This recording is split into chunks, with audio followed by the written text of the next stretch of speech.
Hello guys, welcome back. Mayam video se hawdrikan da kainom tang hajaramge. Adudi yamna sulange mo swai se yamna langwai mathak da agi microphone lo yagidre bako aduduna microphone samdre aduduna camera masagi mic tagi adum record ne batawse aduduna taba khitabudu nungai tabne du mathak yam sulange aduduna mayam waro biganu ai microphone ama thuna layani laibudi Ado mayang ngasigi video se title do uba dabudi dum khangbiramani Urbanic haul amuka tawdone try on haul. Sida layer box to ki matik chawe yam sulume. Oh my god. Box sida layer ko yam chawe yam lume. Ado box yam chawe se manungda p-roll se mayam yam bagi wabudi nate bako. Kay hani winter wear ahum guma mari guma yawe ba do na winter wear gi oibani na kay hani ko gi Arumbo athaba ngakto oibanina dugine box se sawrise aduga winter wear khatang suna te yawrise atoba matam da su summer da su kai da su litpa ya ba khara su yawri e bako aduduna ne ado box da yawri sing zai mathang mathang uchar ke aduga litlaga su uchar ke aduga mayamna pamba yawu targa su aina ngasi ulaka da product sing sigi link sing do ai gi description box lo ina hapaga laira pane dum changa ga dum somna su dum check out to bayarni Aduduga mayam agi coupon code su ay video sige loy shalakpada hajarake aduduna video sa loy phawo yengbiyo already hojik whole hoursi mayam ahan dagi product se sige sine ay swai dum picture adagi price na chingba size ay na laiba size aduna chingba dum hapchar amge sige se akoi gi kamai hai doino kadi maming ko siba Sise vest coat ne bako aduga kahani koi gi pum jacket to adudu ne ba aduda koi gi khudang yaw da bi vest coat oi bane bako adu sigi se 2 in 1 type ne ba habidi two color ani su e bako haidi sida light pink oi da na ko light pink deep pink haidu ne adu oi aduga smaina sigi brown maksunate sise koi gi kama haidoino veg haidoira adugi color du ne bako du ka hani khoi litwa matamda akoina set liba numitu gi outfit tu ga chana ba color ga adum kai hani som gi side som gi color se chana ga haji aina set liba khongrau siga hai tar kai dawar ha haji aina set liba khongrau color se sigi long pant color siga sigi mathaki sigi veg color siga chana idana ko adu na sumaina dum lit asu yare na tragana pink color se oina oininga ga su smaina pink color sa haino ontho ga dum lit asu yare yang ga lit pe yam nungai do oye sigumba jacket aina lining ba kuira bane bako black ta adagi brown da guma su atopa da su me am leibudi leidana ko do hek tanja cha da ba ha ga hek phang da ba hek ta khangde dum lining leiba su phangi da ba do ado hantak ti phange aduga smaina 2 in 1 color oi ba si su phange du na yam pamjare Jipper ni ching khala di khara phajaba wale kai no mandra life jacket mandra Mayam ani su bagi kai no sina ne sisida khwai dagi ai ngasi ki box se sau hali ba sau khwai sau hali se kari no hai matam na masi ki jacket se yaw bagi ni masi ki jacket se to ki matik lumba to ki matik thara ba jacket amani ko mana ngam thai du do khoi ki yam lang he Korean style ha kada do maina oi ba ko mo se am cute oraga phajaba do oi do ga magi hood chi da do steady bear gi ears yawe adu sigi piece di khulum am ne habdi lisan bakan da humang manung da sawal ap lambra khudakta adu ga yam ingba jaga da ga di yam ingba jaga adai yam ingba timing da ga le yam nungai ni ba ko adu haji ki ore dai humang chawe si le ba se haji yam ingba oi da ba ge Ida se sumaina tawe tu katra mondi am mole aduga sumaina kama haidu na sumaina tawe ma ong ai hai ba haite aduga sida karino thari se loch hairaga strawberry amanappe aduna duga tupi gi ma ong se sumaina tawe hai bu ching khapa ya do ne ba sumaina tawa oi ching khat la ke ko samja Sao hiếm tiêu ai already yam pamje hai this minor jacket oi tar ga this minor thara ga kitanga minor oversize ki type the lip do ai pamje ba ko du na phas phas ai do cute so oi du na ai really love it. Aduga mayam aina ngasai haibadune sida yaribasingse winter wear gumba athaba ngakadi natte adum sigisina kama kari maming cobra, I don't know. Na shirt dress ne koigi shirt dress. This is yamna Korean style oibudo kamra Korean sinaga kama haidun Korean fashion oiba yengba kanda ko ado khangge phajai lit pakana su yam phajadaw male aduga khudang ga smaina puffy oiraga smaina sida mo ponge sida mo khangde smaina tawe aduga color smaina pale cute oiba adubu color sina black oiba ni na koi kai haini kitang kama haidun no I have suai haiti. Maong yam tae haiti cute su oye aduduga at the same time yamna stylish ko oira kama haito no post tabado phajabado oye boko. Adi khudangi style su ai lisara kanda ai haina roi dra khalam bane ta ka su taramdre post tarame khudangi butterfly mara smana.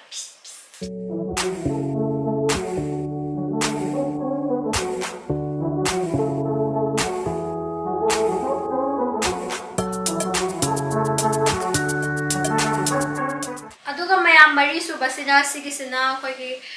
jogger pen ne jogger pen se brown color oiraga aina khanjaruriba kai hani fabric to habiti phida moong duga di khetnarame bako aina khanbana koigi jogger pen se khitang tharap ka tawraga lumna set pagi wakhanda khalubane ba aina oiramgani haina khalubane bako adumakti oiramdre fees e kaigino di fees adum pae bako adu pa targa susmaina pura pab harga apab du dinate bako sisi kama haidoino kudroi ka habado kudroi habado troi khangde admaira adune bo oi se kudroi oi aduduga padi pae phise thadre maming se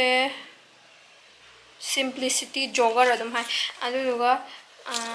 elastic smaina yam pakna hape elastic se budi adum phaiye aduga pocket su sai animakta pale aduduga smaina emoji haidora manappe khongdon du smaina elastic hape elastic su kalle phaiye bako pakna yawsu nungai do male ba sepa do dum khangde set laga kamai tawge habdo haijarake mayam jogger pen do smaina tawre smaina laire masak se adum phaji phaja male yeng matam da du gaina sigi white agi fruit siga panam da su dum color se masa nala ka phajab do yeng da laina oye aduga phida se su set pada budi ka su budi taw de dum nungai ba ko nungai budi ka su nungai ba su nate nungai ta su nate dum ka su kai de adu tar ga su ngasai gi phi atha ba do oiram ba tar ga di he na di nungai ga da bune ba ko adu tar ga su yare adum oijarasani aduga mayam mathangi sina aina khwaidagi pame khwaidagi phajai aina khalle bako se yawi sing se atopa su phajai aina pamna loi khani ba nga khile du tar ga su si se yam phajai bako si sina mayam se gi amatang khalo hai ai si khan do man phajadra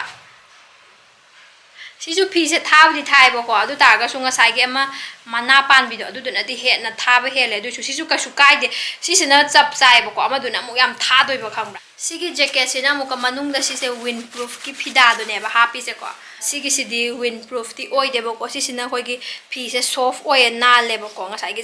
jek law bi do na te ba adu ne duga yam kana su tha ba ha du oi de changam da dum thai color ani se am chana ba ne white ka smaina white hair su pura white na te ba ko khoi gi cream off white hai do ra cream adamaina oi ba ko du duga smaina my prince am phajai ba ne aduga collar je smaina pale bako collar se aduga thabak ta smaina nakan ani makta pocket yawe aduga sidi zipper na tre smaina button pan bi do haina tek button pan bi do du ne hadra ngau ayam pamis yam phajai ma am nal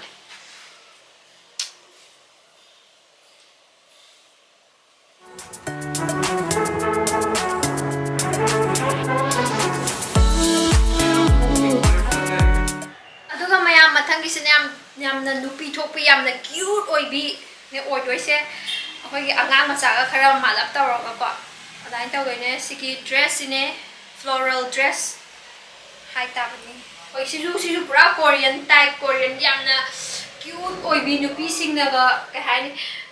lit ka da ba ma ong ne ba da gi yang dum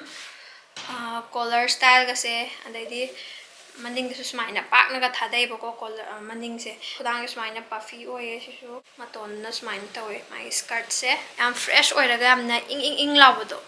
anain tawe color sisu se yakte bako yam chamna inge ba color print se adone summer matam daga sana na litkadaba dress oirani sige dress di ko yamna thosa dawjagi ki type ta koina laidi masang ko laga sai ga dum tawai do mandra hanaga am ikai tv bang di summer matam gi chap char winter daga di lit pa yaro ga iro di ing law ga ka hani lit pa yam nungai ba ing law lit pa nungai ba ko ba chap daga yam freely set laga ka hani chat pa do dana lit na ngai ni hai ta ra chidi adi phajai yam cute chu oye pi shi am thoe hello हाँ एक poster से बात करो parcel आ गया आपको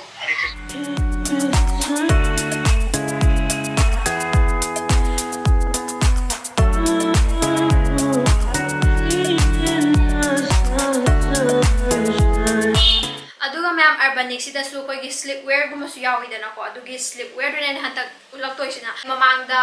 sleepwear gi oina di ai lairaba kaw ai laidriba male aduga sigisina ahan bo oidoina aina Urbanic tagi sleepwear khanba se ko sleepwear se moi gi ka hani adum pajama set hai ta me dugumba se koi gi apabado adum setin gumba ing lawdo adugumba sum am layeba ko ado hazikti winter ni aina winter gi se oina khanbane ba haidi sigi mon lawa athaba arumba se oina khanbane ba ko sisu koi gi am cute oi bine on tupi ga sumaina rabbit ki ears pale mana kong pale adaidi khangde yam cute oi ba ko ai ngasi gi video hi cute se kya rak nom palamani adai haina pocket ka sumaina heart ki shape ta happe adu duga khudang ga sem tiong sumaina khangde extremely cute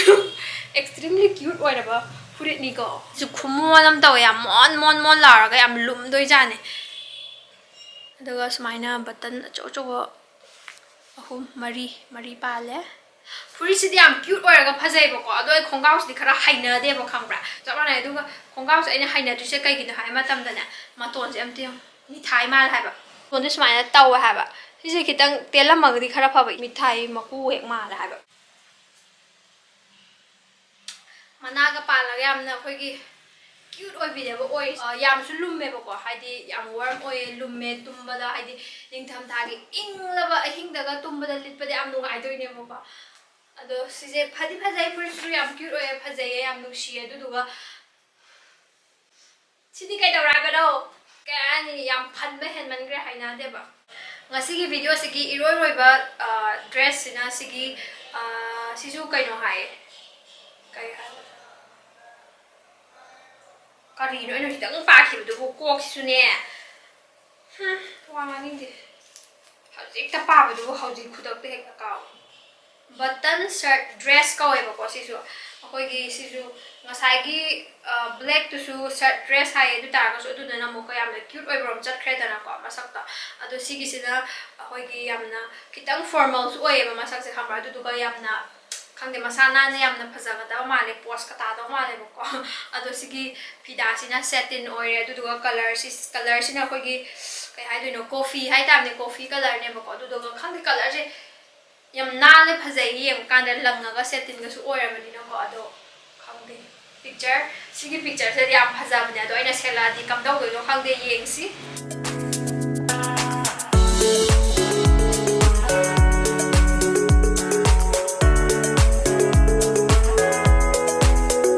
dress phadi phajai ba ko adu tar ga su size kitang asi size di s ne ba ko aina check tor si s ne ado extra s libre nge mo isa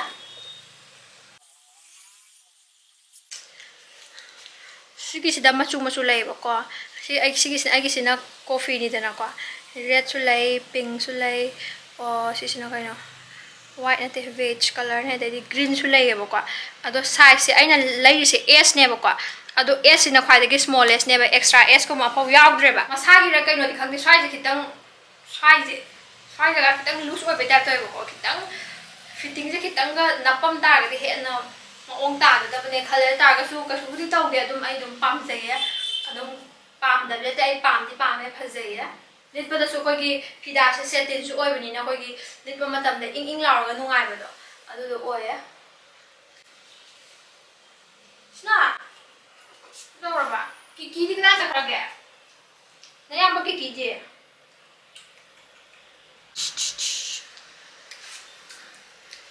ꯀꯤꯀꯤ kada hello kachinda changa tumre ni camera de yong sa na sakto na mai pak to camera de yong sa camera de yong hello hello everyone how are you I'm fine thank you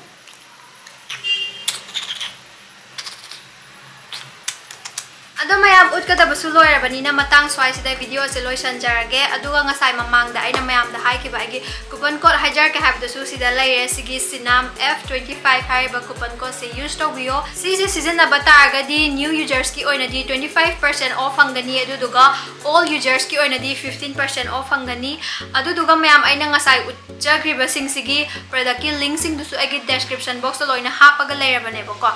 aduda dum changaga dum check tawbiba yarani aduduga mogi Urbanic app ta changbiraga adum song ge apamba khanbiraga tawbatabu order taw matamdadi aigi sigi coupon code se use tawbiyo discount se phangda bai damakta ne adum ma'am video se batang swai se lotion jarage ma'am nungai bi bataragadi like tawbiramo subscribe tawbiramo aduga mathangi video ta mung theknarsi bye guys